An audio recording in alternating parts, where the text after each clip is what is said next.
Hello दोस्तों, एक बार आपका फिर से स्वागत है हमारी नॉलेज क्लासेस में। इससे पहले हम लोग जो भी क्लासेस आपको दे चुके हैं वो आप आशा है देख चुके होंगे। आज हम जो क्लास लेकर आए हैं आपके सामने वो लेकर आए हैं मूल अधिकारों के बारे में।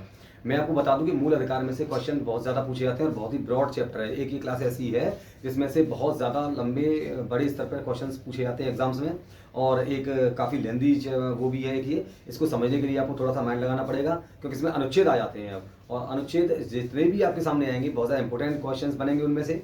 और जो मूल अधिकार होते हैं ये 12 से अनुच्छेद 12 से लेकर 35 तक माने गए हैं। तो इसके बारे में आपको यहाँ पे डिटेल बताने वाला हूँ, तो जुड़े रहिए हमसे। चलिए शुरू करते हैं आज की इस क्लास को। ठीक है, सबसे पहले आपको बताऊं कि मूल अधिकार संविधान के किस भाग में दिए गए हैं। संविधान के किस भाग में मूल अधिकारों को रखा गया है। सबसे पहला क्वेश्चन है कि संविधान के किस भाग में मूल अधिकारों को रखा गया है। तो इनको रखा गया है भाग 3 में। भाग 3 में मूल अधिकारों को किस भाग में रखा गया है? भाग 3 में। यहां आप देख सकते हैं किस भाग में संविधान के मूल अधिकारों को रखा गया है। भाग 3 में संविधान के मूल अधिकारों को रखा गया है। ये पहला क्वेश्चन आपके लिए बनता है। यहाँ पे मैं हमेशा वही बात बोलता हूँ कि आपके लिए मेन क्वेश्चंस में लेकर आऊंगा, फालतू की भीड़ नहीं बढ़ाऊंगा। यहाँ पे उन चीजों को नहीं बोलूंगा जो कि आपके एग्जाम से कोई भी ताल्लुकात न रखते हो। तो ध्यान रखिएगा, मैं सिर्फ मेन क्वेश्चन आपको बताने वाला हूँ। तो संविधान के जो मूल अधिकार हैं उनको किस भाग में रखा गया है? भाग 3 में रखा गया है। अच्छा, कौन से अनुच्छेद में? अनुच्छेद किस किस में रखा गया संविधान के मूल अधिकारों को?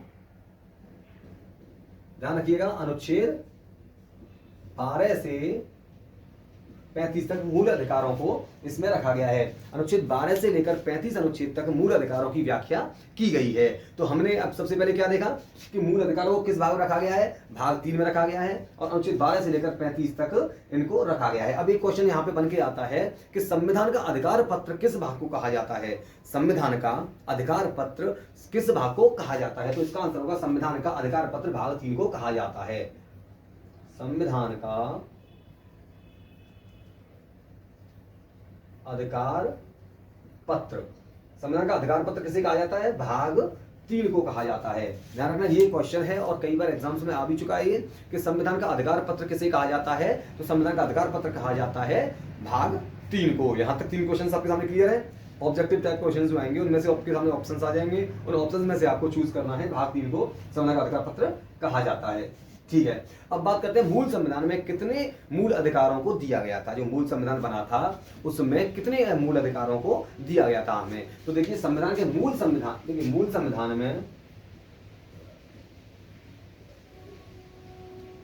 संविधान में जो मौलिक अधिकार थे वो थे 7। मूल संविधान में मौलिक अधिकार थे वो 7 थे। और अब कितने मौलिक अधिकार हैं? अब हमारे पास कितने हैं? 6 मौलिक अधिकार। तो एक कौन सा अधिकार निकल गया इसमें से? संपत्ति का अधिकार। संपत्ति का अधिकार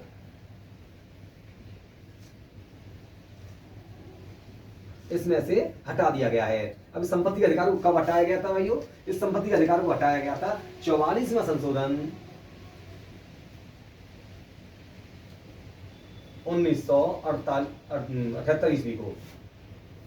44वां संशोधन 1978 ईस्वी को संपत्ति के अधिकार को मूल अधिकारों से हटा दिया गया था। ठीक है, देखिए ये बहुत इंपॉर्टेंट क्वेश्चन है, कई बार आ चुका है कि संपत्ति के अधिकार को कब हटाया गया। तो 44वें संशोधन 1978 ईस्वी में इसे मूल अधिकारों की श्रेणी से हटा दिया गया था। ठीक है, इसे वैधानिक अधिकार बना दिया गया। कैसा? वैधानिक यानी कानूनी अधिकार बना दिया गया था इसको। इससे पहले मौलिक अधिकार था और 44वें संशोधन 1978 के बाद इस अधिकार को कानूनी अधिकार का नाम या कानूनी अधिकार का रूप दे दिया गया था। यहां तक क्लियर है? देखिए यहां पे हमने 4 चीजें पढ़ी। सबसे पहले कि मूल अधिकार किस भाग में दिए गए हैं? भाग 3 में मूल अधिकार दिए गए हैं। उसके बाद हमने पढ़ा अनुच्छेद कौन से में? अनुच्छेद 12 से लेकर 35 तक मूल अधिकारों का वर्णन किया गया है। तीसरी चीज, संविधान का अधिकार पत्र किसे कहा जाता है? कि मौलिक अधिकारों को संविधान का अधिकार पत्र यानी भाग 3 को संविधान का अधिकार पत्र कहा जाता है। चौथी बात क्या थी कि मूल संविधान में कितने मौलिक अधिकारों का वर्णन है? कि भाई 7 मौलिक अधिकारों का वर्णन मूल संविधान में दे रखा है। इसके बाद अब कितने मौलिक अधिकार हैं? कि भैया इस टाइम पर 6 मौलिक अधिकार हैं। 7वां कौन सा था? कि संपत्ति का अधिकार था। वो कब हटा दिया गया? कि 44वें संशोधन में हटा दिया गया। 44वें संशोधन कब हुआ था? कि 1978 को हुआ था। अब संपत्ति का अधिकार कौन सा अधिकार है? कि भैया ये कानूनी अधिकार है। कितने सारे क्वेश्चन आपके सामने आगे देखिए। तो इन क्वेश्चंस को आप थोड़ा सा डिटेल में लिख लीजिएगा, इनके नोट्स बना लीजिएगा कि अब कौन सा अधिकार है कि कानूनी अधिकार इसको माना गया है। अब देखिए जो मूल अधिकार थे इनकी मांग सबसे पहले कब की गई थी? 1931 कराची अधिवेशन में। 1931 कराची अधिवेशन में किसने की थी? सरदार पटेल ने। ध्यान रखिएगा 1931 कराची अधिवेशन में सबसे पहले मौलिक अधिकारों की मांग की थी सरदार वल्लभ भाई पटेल ने, ठीक है ना। अब इसका प्रारूप किसने बनाया? देखिए मौलिक अधिकार प्रारूप किसने बनाया? जवाहरलाल नेहरू ने प्रारूप बनाया,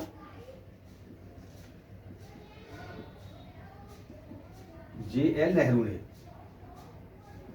इसका प्रारूप किसने बनाया? जवाहरलाल नेहरू ने इसका प्रारूप बना दिया, ठीक है। यहां तक क्लियर है सारी चीजें? मैं समझता हूं यहां तक जितने भी ये क्वेश्चन मैंने आपको बताया बहुत ज्यादा इंपोर्टेंट क्वेश्चन है, जो बेसिक क्वेश्चन है मौलिक अधिकार के। अभी हमने मौलिक अधिकारों को शुरू नहीं किया है, हमने सिर्फ उसकी बेसिक इन्फॉर्मेशन को यहाँ पर जाना है। यानी ये जितनी भी बेसिक इन्फॉर्मेशन आपके सामने है एकदम लोअर लेवल से आपको बताया गया है। ये मेन क्वेश्चन है जो मौलिक अधिकार के संबंध में पूछे जाते हैं। यानी अभी हमने अनुच्छेद जब 12 हम शुरू करेंगे तब उसके बाद हम यहाँ से मतलब मौलिक अधिकारों को बताएं कौन से मौलिक अधिकार हैं, कैसे कैसे दिए गए हैं, उनमें क्या क्या संशोधन है, वो सारी चीजें आपको डिस्कस करेंगे आगे चल के। लेकिन यहाँ पर उससे पहले क्लियर होना चाहिए कि मौलिक अधिकारों के जो बेसिक क्वेश्चन हैं, बेसिक चीजें हैं, वो कौन सी हैं। तो हमने यहाँ पे बेसिक चीजें आपके सामने क्लियर कर दी है, इनको एक बार और समझ लीजिएगा। बहुत ही सिंपल है, कुछ भी ज्यादा आपको मेहनत की जरूरत नहीं है कि मौलिक अधिकार कौन से संविधान के भाग किस भाग में दिए गए हैं। कि देखिए भाग 3 में मौलिक अधिकारों को रखा गया है, ठीक है ना। संविधान का अधिकार पत्र किसे कहा जाता है? अधिकार पत्र किसे कहा जाता है? भैया मौलिक अधिकार को, यानी भाग 3 को संविधान का अधिकार पत्र कहा जाता है। दूसरा क्वेश्चन, किस अनुच्छेद में मौलिक अधिकार रखा गया है? अनुच्छेद 12 से लेकर 35 तक मौलिक अधिकारों को हम रख सकते हैं या हमने रखा है, संविधान में रखा गया है, इनमें इसका वर्णन किया गया है। तीसरा क्वेश्चन, मूल संविधान में कितने मौलिक अधिकार थे? कि भैया 7 मौलिक अधिकार मूल संविधान में थे।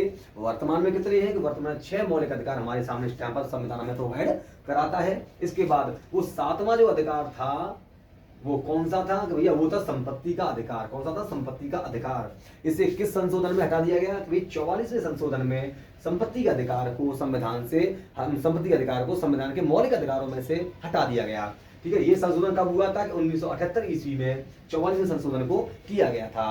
अच्छा, अब ये जो 44वें संशोधन हटा के 7वें संपत्ति का जो अधिकार था उसे हटा के अब क्या बना दिया गया है? कानूनी अधिकार बना दिया गया है। अब जो ये संपत्ति का अधिकार इसे क्या कर दिया गया है? इसे कानूनी अधिकार का नाम दे दिया गया है। यहां तक क्लियर है? अब बात करते हैं कि मौलिक अधिकारों की मांग सबसे पहले किसने की थी? कि सरदार वल्लभ भाई पटेल ने मौलिक अधिकारों की मांग को उठाया था। कब? कि कराची अधिवेशन में। कराची अधिवेशन कब हुआ था भैया? कि 1931 में कराची अधिवेशन हुआ था। अब मौलिक अधिकारों का प्रारूप किसने बनाया था? कि इसका प्रारूप बनाने वाले थे ये पंडित जवाहरलाल नेहरू। इन्होंने मौलिक अधिकारों के प्रारूप को बनाया था और संविधान को सौंपा था। यहाँ तक सारी चीजें क्लियर हैं। अब हम बात करेंगे संविधान के जो मूल अधिकार हैं, कौन से अधिकार हैं, पहले हम उनके बारे में डिस्कस करेंगे। उसके बाद हम डिस्कस करेंगे कि मूल अधिकारों को, फिर हम एक एक अनुच्छेद के अनुसार उनके साथ चलेंगे। हम सबसे पहले ये जान लेते हैं कौन से अधिकार कौन से अनुच्छेद से लेकर किस अनुच्छेद तक दिए गए हैं। यहाँ तक इतना जान लेते हैं, उसके बाद एक एक अनुच्छेद के बारे में हम बात करेंगे, ठीक है। चलिए, अधिकार हैं जो मूल अधिकार हमें दिए गए हैं उनके बारे में मोटा मोटा जान लेते हैं कि कौन से अनुच्छेद से किस अनुच्छेद तक इन अधिकारों का वर्णन किया गया है और किस किस अधिकार का वर्णन किस अनुच्छेद में किया गया है। ये हम थोड़ा थोड़ा जान लेते हैं, उसके बाद हम बात करेंगे एक एक करके प्रत्येक अनुच्छेद के बारे में हम डिस्कस करेंगे डीपली, ठीक है ना। सबसे पहले जानते हैं कि समता या समानता का अधिकार। समता या समानता का अधिकार, इन अधिकारों का वर्णन किया गया अनुच्छेद 14 से लेकर 18 तक। ध्यान रखना, अनुच्छेद 14 से लेकर 18 तक किन अधिकारों का वर्णन किया गया है? समता या समानता के अधिकारों का वर्णन किया गया है। देखो 14, 15, 16, 17, 18 जितने भी अनुच्छेद हैं इनके बारे में एक एक करके मैं आपको जरूर बताऊंगा। आगे आने वाली क्लास में मैं इन सब के बारे में आपको क्लियरली डिटेल्स में बता दूंगा, ठीक है। फिलहाल हम जानते हैं मोटा मोटा किस अनुच्छेद से लेकर किस अनुच्छेद तक किन अधिकारों के बारे में बताया गया है, क्योंकि एग्जाम्स में क्वेश्चन ऐसे भी आ जाता है कि जैसे कि आपके एग्जाम में स्वतंत्रता का अधिकार किन अनुच्छेदों में वर्णित है, तो 19 से 22 तक ये क्वेश्चन ऐसे भी आ जाते हैं कि स्वतंत्रता के अधिकार को किन अनुच्छेदों में वर्णित किया गया है, तो इसके लिए आप देखेंगे 19 से लेकर 22 तक, ठीक है ना। तो पहला अधिकार था हमारा समता या समानता का अधिकार, 14 से लेकर 18 अनुच्छेद तक वर्णित संविधान में किया गया है। दूसरा क्वेश्चन, स्वतंत्रता का अधिकार किस अनुच्छेद में दिया गया है? अनुच्छेद 19 से लेकर 22 अनुच्छेद तक स्वतंत्रता के अधिकारों को वर्णित किया गया है। अब इसमें कौन सी स्वतंत्रताएं दी गई हैं और उन स्वतंत्रताओं को किस किस प्रकार से लागू किया जाना है, इन सब के बारे में आपको डिटेल से बताने वाला हूं, ठीक है ना। फिलहाल हम इतना जानते हैं कि स्वतंत्रता का जो अधिकार है जो हमें संविधान ने हमें दिया है और उस संविधान के अनुसार स्वतंत्रता के अधिकारों को 19 से लेकर 22 अनुच्छेद तक इनको रखा गया है। इसमें बोलने की स्वतंत्रता, घूमने की स्वतंत्रता या जो भी और स्वतंत्रता अन्य दी गई है उन सबको डिटेल्स में आपको बताने वाला हूं मैं, ठीक है। इसके बाद शोषण के विरुद्ध अधिकार, अगर कोई आपका शोषण करता है तो उस शोषण के विरुद्ध अधिकार भी संविधान ने हमें कुछ दिए हैं। अब इन शोषण के विरुद्ध अधिकारों का वर्णन किन अनुच्छेदों में किया गया है? ये किया गया अनुच्छेद 23 और 24 में। यानी शोषण के विरुद्ध जो अधिकार हैं जो हमें संविधान ने दिए हैं, जिनका हम यूज कर सकते हैं, उनको अनुच्छेद 23 और 24 में संविधान में रखा गया है, ध्यान रखना, ठीक है ना। इसके बाद धार्मिक स्वतंत्रता, हर प्रकार की स्वतंत्रता को हमें दिया गया है, उसमें धार्मिक स्वतंत्रता भी हमारी स्वतंत्रता के अंतर्गत एक आती है। तो धार्मिक स्वतंत्रता का जो वर्णन है वो किया गया है आपका अनुच्छेद 25 से लेकर 28 तक। अनुच्छेद 25, 26, 27 और 28, इन 4 अनुच्छेदों में हमें धार्मिक स्वतंत्रता के कुछ सारी चीजें हमें दी गई हैं संविधान के थ्रू, ठीक है ना, यहाँ तक क्लियर है। इसके बाद हम बात करें संस्कृति और शिक्षा संबंधी अधिकार। प्रत्येक व्यक्ति को अपनी शिक्षा संस्कृति को बचाने का, उसका प्रचार प्रसार करने का क्या क्या मतलब गाइडलाइंस दी गई हैं हमें, उन सारी गाइडलाइंस का जो वर्णन है वो दिया गया अनुच्छेद 29 और 30 में। ध्यान रखना है इस क्वेश्चन को भी कि संस्कृति से और उसकी शिक्षा संबंधी जो भी अधिकार हैं कि भाई आप अपनी शिक्षा का प्रचार प्रसार कैसे करेंगे, धर्म का प्रचार कैसे करेंगे, उन सब के बारे में, सॉरी धर्म नहीं, शिक्षा का प्रसार कैसे करेंगे, अपनी संस्कृति को कैसे बचाएंगे, इन सब के बारे में जो अधिकार दिए गए वो दिए गए अनुच्छेद 29 और 30 में। ध्यान रखना है इस चीज को। तो यहाँ तक क्लियर है सारी चीजें। इसके बाद संवैधानिक उपचारों का अधिकार, ये बहुत ही इंपोर्टेंट है। इसके द्वारा जो सुप्रीम कोर्ट रिट जारी करता है, रिट के बारे में एक अलग से मैं आपको बता दूंगा सारी डिटेल्स, कौन सी रिट जारी की जाती हैं, ठीक है ना। तो सुप्रीम कोर्ट के द्वारा संवैधानिक उपचारों का अधिकार जो दिया गया वो अनुच्छेद 32 में दिया गया है। तो यहाँ तक ये जो थे मेन के जो मूल अधिकार थे हमारे, उन मूल अधिकारों को यहाँ पर हमने वर्णित कर दिया है। यहाँ पर हमने आपको बताया कि कौन से अनुच्छेद में किन किन मूल अधिकारों को हमें संविधान ने दिया है, हमें सौंपा है, और हम उनका यूज कैसे कर सकते हैं। तो इनके बारे में डिटेल्स में जो क्लास है वो मैं आपको अगली क्लास में आपको सारी चीजें बता दूंगा, ठीक है। तो यहाँ तक आप लोग इन चीजों को ध्यान रखिएगा, पढ़ लीजिएगा, और अगर कुछ भी समझ में ना आए तो कमेंट में कोई हमें मतलब बता सकते हैं, ठीक है ना। अगर चाहे तो आप इसको एक बार और देख सकते हैं। मैं आपको बताता हूँ जल्दी में कि समता या समानता का अधिकार दिया गया अनुच्छेद 14 से लेकर 18 तक दिया गया है। स्वतंत्रता का अधिकार दिया गया 19 से लेकर 22 तक दिया गया है। शोषण के विरुद्ध जो अधिकार है वो अनुच्छेद 23 और 24 में दिया गया है। धार्मिक स्वतंत्रता जो दी गई है वो 25 से लेकर 28 तक दी गई है। संस्कृति व शिक्षा संबंधी जो अधिकार है वो हमें दिए गए हैं अनुच्छेद 29 से लेकर 30 तक, और संवैधानिक उपचारों का जो अधिकार है वो हमें दिया गया अनुच्छेद 32 में। इसके बाद डिटेल्स में जो चीजें हैं वो आपको एक एक अनुच्छेद करके हम बताएंगे आने वाली वीडियो में। तो अगर आपको ये वीडियो हमारी पसंद आई हो, ये क्लास हमारी पसंद आई तो इसे लाइक करें, शेयर करें, सब्सक्राइब करें। धन्यवाद।